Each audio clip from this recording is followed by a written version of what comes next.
Ежегодная военно-патриотическая игра «Зорница-2014» прошла сегодня во Владикавказе. Турнир проводится в канун Дня Победы. В соревнованиях приняли участие ученики 20 общеобразовательных школ города. Игра проводится не зря. Вот в эти дни, это дни великой памяти Дня Победы.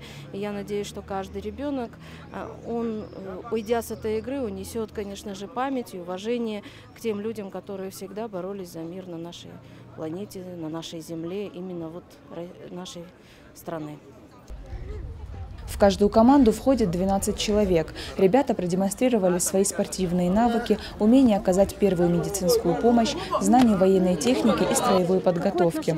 Оценивала участников жюри, в состав которого вошли военные специалисты, а также учителя ОБЖ и физической культуры.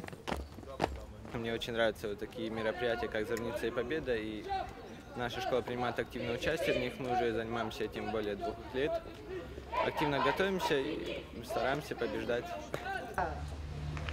Вольно! Разойди! Он такой идет. Мы готовились с 3-й четверти, мы еще участвовали не только в «Зорнице» и в «Победе», мы тренировались после школы. Было сложно готовиться к этому, учиться маршировать, физическую подготовку. Надо было учить теорию, медицину, все знать. Участие в подобных мероприятиях воспитывает у ребят чувство патриотизма и командного духа. Также они получают навыки начальной военной подготовки. По результатам турнира отобраны 3 команды. Они примут участие в республиканском этапе, который пройдет в мае. Анжела Засохова, Азамат Шипшев, Осетия ТВ. Равняйсь!